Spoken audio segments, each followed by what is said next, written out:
Hey, big hello from Raleigh, North Carolina. Yay! Another episode of B2B Marketing and More with Pam right here. And I have a very special guest today, Chris Carr. And actually, I was on his podcast. So he's going to tell us what he does. And also, we're going to talk about our favorite topic, which is digital marketing and content promotion, which is very, very important. So, Chris, welcome to my show. Yeah, thanks. Thanks for having me. This is great. I know that you are the founder and the CEO of Farotech. Can you also share with my listeners and also the people who are watching the video, what does your company do? And then we'll take it from there. So I started Farotech around 21 years ago. We're a digital marketing agency. We have a team based, it's a little bit less than 50 people. We're based just outside the city of Philadelphia. And over the last 21 years, we've sort of built what we call our unique process. And essentially what that is we help companies build systems that generate leads, nurture leads into clients, and then convert those clients into raving fans of your brand, your mission, and your values. Essentially, what we're trying to do is we're trying to help companies look at the technology curve that's coming ahead and realizing, hey, you know what? It's no longer a one-man job or a one-person job anymore. And so if you're going to scale, you want to find partners that are going to help you, do that effectively and to kind of minimize the mistakes that hundreds of companies make and double down and scale effectively. I know that you talk about unique process and you are talking about in terms of a set of a process, kind of like the standardize and scale the process so the company can continue to fulfill their pipelines.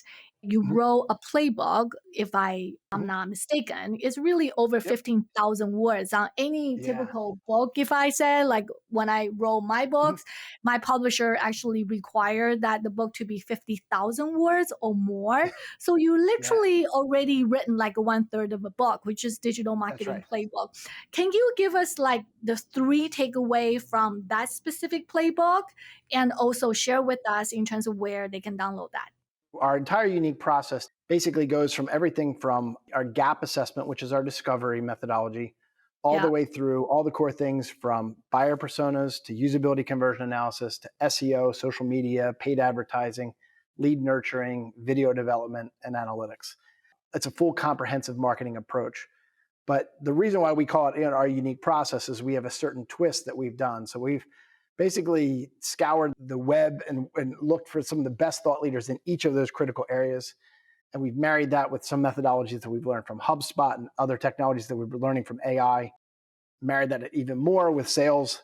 And essentially what happens is that when you follow our system effectively, usually your results compound. It's very important if you are doing digital marketing nowadays, especially try to align with the sales team. You have to look at your whole process from the time that you do in the outbound marketing and time that the sales close the lead. Understand what that process is. And another thing that was very important is understand your ultimate goal, what you want to accomplish. And if this is the goal that you want to accomplish, then you have to reverse engineer and think it through in terms of how many accounts that you will need to get that goal and from how many accounts, how many leads that you need to make that happen, what is the website traffic to drive to ensure that you have that certain kind of conversion to make that happen. Yeah, I like that. Yeah, it sounds very easy, but obviously the devil is in the detail. It's actually very hard, and you have to really think through the whole process, and that also involved with technologies. Can you also share with you when you are working with many clients doing that? What are some of the technologies or the platforms are critically essential to kind of look into this whole what you call a unique process that they must have? We recommend a marketing automation platform. We've tried them all. We really like HubSpot. Sometimes you can even say Salesforce plus HubSpot. One of those two systems is sort of in the background. And then what you want to make sure is that marketing is seamlessly integrated with your sales CRM. And then ideally, maybe even with your service deck and customer service deck and things like that. And so what you're eventually trying to do is trying to marry all of your systems all together so that they speak all the same language to each platform. And I know Zapier tries to do their best trying to make some connections, but if you can keep it all native, that's the most ideal scenario. I can't prove this, but I even think that the companies that build these platforms, they could make it better for APIs to work, but then they kind of say, hey, you know what? I might be shooting myself in the foot when I make it so easy for other things. So I'll give them 80%, but I won't go the full 100% because they might cut us out of the loop. So giving that content plays a huge role in the digital marketing strategy and the outreach. What are some of the missing pieces that you have seen from your clients, if you will, that when they put the content strategy together, but there are always some missing element that is critical? Big time, big time. And this is probably one of my biggest calling cards is that 9 times out of 10, most companies, they want to create awareness content and they want it to close as soon as humanly possible. And what they don't understand is that their client sometimes needs room to breathe. They need to engage with your marketing and your brand and your messaging. And they need to decide on their timetable, not your timetable. And so many companies just want us to bring traffic and hoping that it's as a numbers game that it's going to close. And the reality is it's funny. I just launched a podcast with Andy Crestodina, who I think you know. But what I was saying with Andy is that we run into this all the time. It's like you have an extremely leaky bucket, and the answer to that is more water. And I'm like, no, it doesn't work like that. First, we need to have a really strong message. All right. We need to figure out what is your story and what is your story to each of your personas that you're trying to reach. And then we have to make sure that your website is clear and concise and can say that and speak that to each of your target audiences. Because if I drive traffic there, depending on the size of your viable audience, I only might get one bite of the apple. And so if I win and I drive traffic and your messaging is terrible, you actually lost a really good opportunity because they might not come back because they think, oh, I know who they are. So we got to lock down. We got to figure out your story. We got to get that right first. Then as we apply the unique process, you know what I mean? We're going to figure out what's working and what's not. We're going to figure out what to double down on, what to dismiss, and what to spend more time investment in. Yeah. Like you said, what are the big holes? Is that everybody just wants sales right out of the gate, and they don't understand that they are the problem. Many marketers or even salespeople, they actually understand that a lot of products, especially on the B2B side, the purchasing cycle is long. I would say marketers and the sales professionals understand that. A lot of time, they also get pressures from management. Always be closing, right? And they want to shorten that time. But I think it's also important for the marketers and salespeople to educate their management. It does take time to kind of convert leads, especially for the opportunities that with a bigger dollar. And I also agree with you in terms of a lot of people that they focus on creating content. And I think that's important. But to your point, the messaging, which is the foundation of the content that you are going to create, is very critical. Speaking of messaging, I also have a messaging framework that I wrote and as a DIY. So if you search for messaging framework, Pam Didner, that template will come up. It's a DIY template. You can use it. But I do agree with you, Chris, that the messaging part of it before you create any content or what is the messaging that you want to articulate in terms of your product is super critical and make that very clear on your website. There's another tip I would probably say, I kind of stole this from Larry Kim, is once you find your unicorn, work really hard to make baby unicorns. And what I mean by that, I like that. yeah. What happens here is that, you know how there's you've heard the expression like a one-hit wonder? Yeah. So we have a convenience store in Philadelphia, and I think they've made it down to Raleigh, but it's called Wawa. Oh, we do have Wawa here. Yeah. So that was born in our hometown. Oh, really? I love Wawa. Your concept is so different than 7-Eleven. It's just wonderful. So why don't you know what? I'm not going to steal your thunder. Why don't you explain to everybody what Wawa is, and then I will add on top of it. Like you said, it's a convenience store that gets the little things right. And by the little things, obviously it has all the essentials that you need. It has an incredibly good deli and sandwich store right in there. Yep. The customer service is frictionless. It's the same thing every single time. But because they're such a well-oiled machine and the coffee is so good and things like that, people put it into their daily lives. And so every single day, everybody in our whole community gives them $5 to $7 every single morning. It's just like clockwork. Now, my Wawa story is that Wawa has been around for almost 30 years. And what they did was, this is this very similar story to Chick-fil-A as well. But what they did was they had these small little convenience stores. And everybody thought, hey, I wonder when Wawa will be national and they'll take over the world, right? And then all of a sudden they stopped making the convenience stores and they knocked them all down. And then they made super Wawas. And the super Wawas are twice the size of the convenience store and very, very cheap gas. Okay? And so the ones that you've seen are probably the newer model. Now, in my world, the small convenience stores were the starter Wawas, and now they're the super Wawas. But Wawa was very smart in the aspect of, you know what? It's very hard to scale. Let's try to figure out, hey, we know that we can get more out of your minimum viable audience. And so what we did was, rather than doing more expensive things, we knew that we could reach more people with this same exact product if we could just do it better. And so it's the same exact thing in content marketing. If you have a unicorn, if you have a couple hits, stop trying to make the next greatest hit. Milk it for all that it's worth. Cut it into 1,000 pieces, multiply it, micro content it, use it to death. Because you know what? Every time you try to make the next hit and the next hit and the next hit, you're diluting what people know you for. If Tony Robbins is right, and it's repetition is the mother of skill, every time they think that they know you, you change the tune.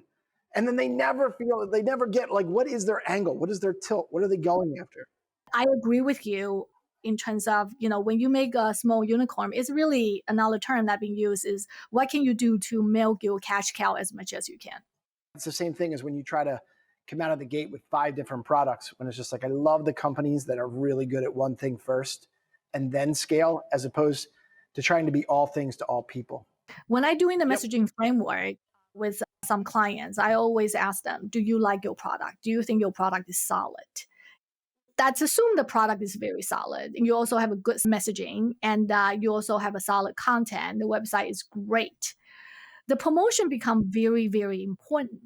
And what is your take in terms of paid promotion versus organic? Is a paid promotion necessary?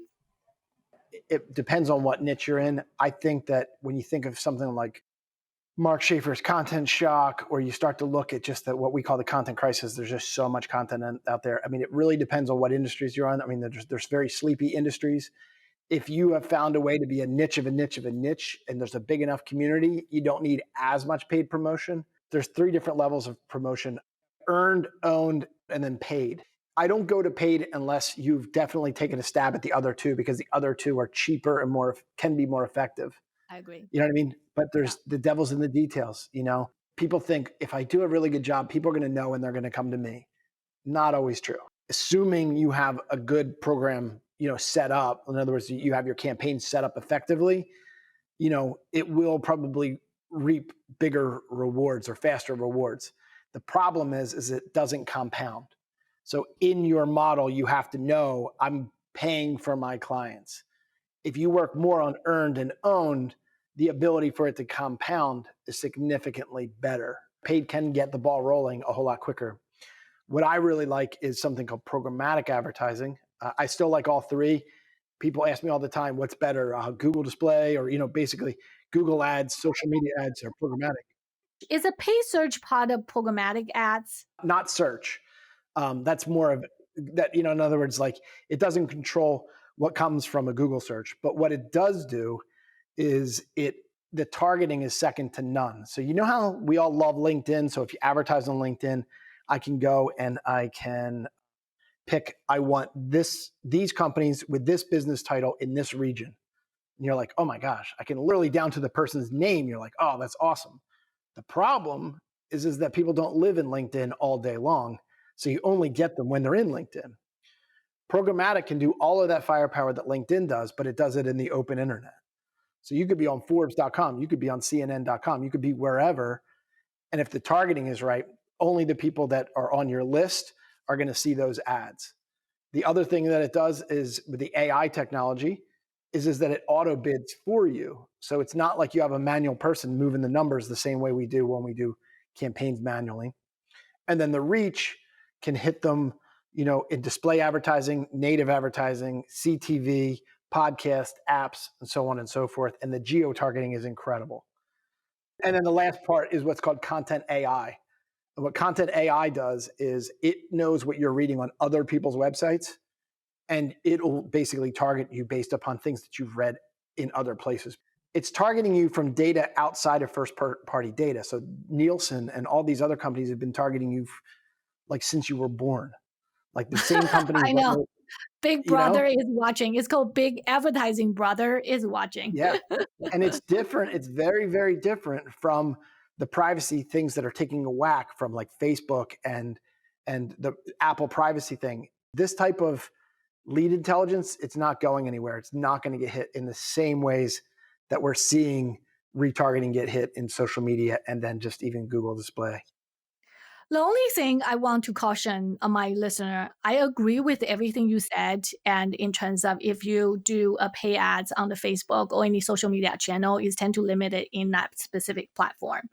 That doesn't mean it's not effective. The drawback, obviously, just like you said, the person needs to be in the platform and to actually see your ads or whatnot. And outside the platform, you can build awareness in a much broader reach and also in a broader scope. The key thing, what I have discovered on the programmatic ads, is you need to actually have a continuous budget. This is not something that you can run and stop, run and stop. For a programmatic ads needs to be very effective based on what I have seen and work with different clients. Not that I'm running the programmatic ads, but be able to see the analysis or whatnot, is you need to run it for actually a period of time. This is not something you run for like a quarter or two and then you can stop. You need quite a bit of budget over a period of time to actually see the effectiveness of it. Yeah, absolutely. Okay, very, very good. We talk about a lot of things today, starting from digital marketing, and we also talk about the business model and also the solid product and high quality product is essential and the foundation of a marketing, down to digital marketing needs to work very well. Pay plays a huge role. I agree with you. So when you were on my show, I had my co-host there and we had a different rhythm. And I think one of the questions I always ask, because I love talking to seasoned veterans like yourself, who've been in the game for a long time. And I say, like, if you had a time machine and you could go back and teach your former self that you're starting your marketing career, one lesson that you've learned in this whole journey, like, what is it? What would be that gem that would be the big game changer? Okay, so if I have time machine and I can go back talk to myself like 15 years ago when I started making a career shift from kind of like operations manager to the dark side, I call the marketing. Mhm. I would tell myself, I say pay attention to technology and the pay attention in terms of how technology will change the marketing landscape. And when I started, I was more on the traditional side as a traditional marketer. So we focus on print, we focus on TV commercial, we focus on out of home, we focus on kind of like different paid channels. It took me a long time to understand what search is. It took me a long time to understand programmatic ads. It took me a long time to understand digital marketing, which is how the different technology that tie together. And I wish somebody had told me in terms of understand technology as early as possible. So speaking of that, let me tell you a story. My husband worked at a big corporation for a long period of time, and he was working literally in procurement. And so a lot of time, the different solution company or platform software will come pitch a different products. And back in 1994, 1995, there was one guy and came and pitched in terms of internet, like and talking about e-commerce. You have to understand 1994, 1995, there's no internet. Okay, if there's internet, it's very, very slow. It's dialing using phone line for crying out loud. And this guy was talking about how big the internet will be, and also how people is going to be shop online. Okay, and my husband, kind of like me, kind of short sighted, kind of brushed him off. His name was Jeff Bezos. Yeah, Way yeah, back then. Yeah, I know. we are so short-sighted. It's not even funny. And I wish, it's not about buying stocks. It's really try to understand how technology impacts our lives, our jobs, and be able to have a foresight to see how that impact our work and be able to communicate that clearly with our clients. I think that's very important. So that's something I would tell my younger self, if you will. Yeah, that's so funny. That's so funny. So I had a guy on my podcast. His name's Wayne Griffin. Turns out he's the number one salesperson for IBM in the 70s and 80s. He was a killer. And he's Yeah. telling me this story. He's like, and one day the snot-nosed punk comes in to our conference room and he looks like he's about 14 years old and he's there with his friend. He's in like a $20 suit and whatever. Immediately no one takes him seriously. And he says, look, IBM is about hardware. You have this thing that we call software and it's not doing you any good. So what I'd like to do is I'd like to own and license the software. And they said, sure, Bill, you can do that. I do actually have one question I want to ask you, and that is, what Netflix are you binge watching right now? So we're watching The Marvelous Mrs. Maisel. I love the outfits. It's a very good show. Chris, thank you so much for coming to my show. It was wonderful talking to you and sharing your insight. Yeah, thank you very much for having me. This is a wonderful show. I'm a fan. Take care. Bye.